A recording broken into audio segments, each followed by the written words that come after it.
And I ask you, the only moment of suspense was when you had the medical timeout. What happened? Because after two sets, you were dominating, playing so well. What was going on? I just felt something, sort of my muscle being tight at the back, sort of my quad, I guess. I don't know what you call it. It's and I just wanted to get it done really quickly after the set break. So I just said, look, you know what? I need to anyway go off court for it. Normally you have to ask, and they would have said anyway yes. So I just ran straight to the physio, and I was done in 3 minutes and back again. So I just didn't want Philip to wait, and so it was more precaution. But it was all good, no problems there. I'm not worried about it. So I'm sorry I had to do it. Well, you were playing Del Potro, was staging a tremendous comeback. I heard that. What are your thoughts on the career journey for him?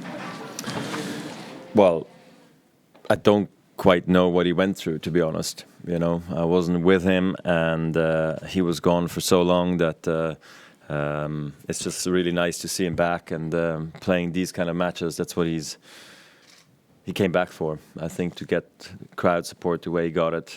So we could even hear it on center court. That's the first time I experienced that. So clearly grandstand wasn't where it used to be, but I mean they had epic crowds, and he's a good guy. I know him well, you know. But when he was hurt, you know, clearly I didn't see him for a long time, and I was sorry for him because I think he had a legitimate good chance to become world number one at the time. You know, him and Davydenko, actually both of them got hurt at the wrong times for them in their career, because both had a chance to go for world number one at that time.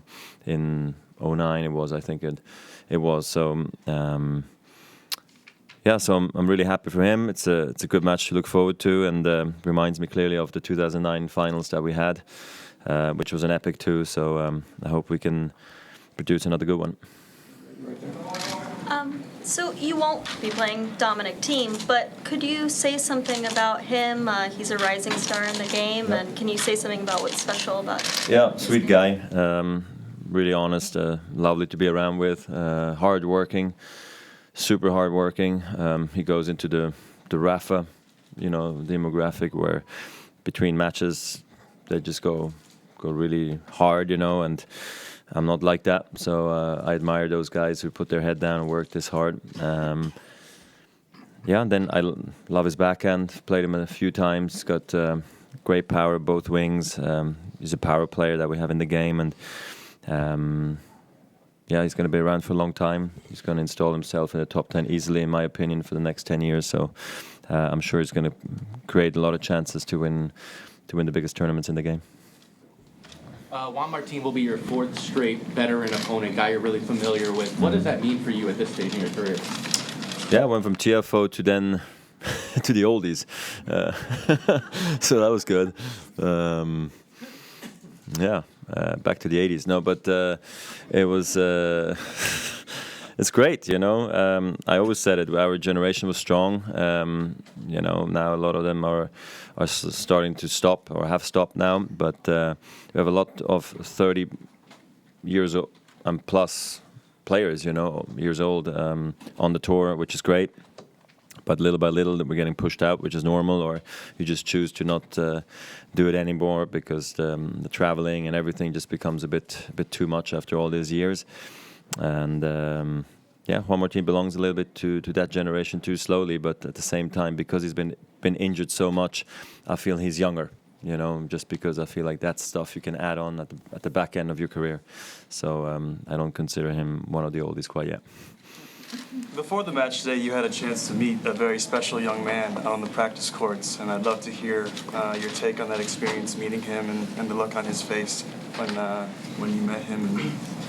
Yeah, I mean, look, met Mark, little boy. He's had a rough life so far, you know, but I think making a dream come true for other people is something that I'm in a privileged position to be in. I'm his big hero, apparently, and he looked to me in the difficult times, you know, so it's very nice to finally get to meet these people, or this little boy. And I'm happy I was helpful without knowing it, you know, and And then for me also, it's a nice moment, you know, to meet someone like him, you know. Even played some balls with him, which is even better.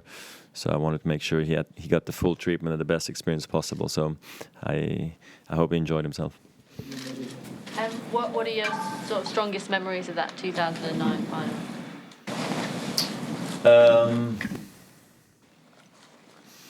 What happened there?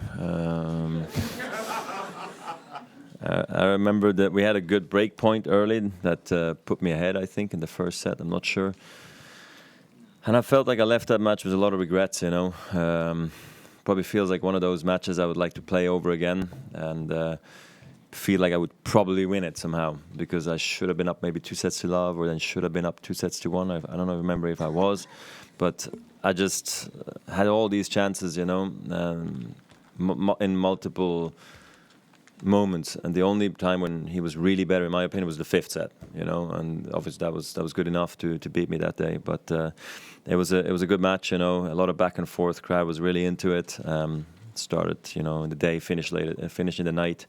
I mean, look, I was not too disappointed, I don't think, because I had a great run, you know, winning, I think, French, Wimbledon, birth of my girls. So I think making the finals here was actually a good run, but it ended my 5-year reign here in New York. So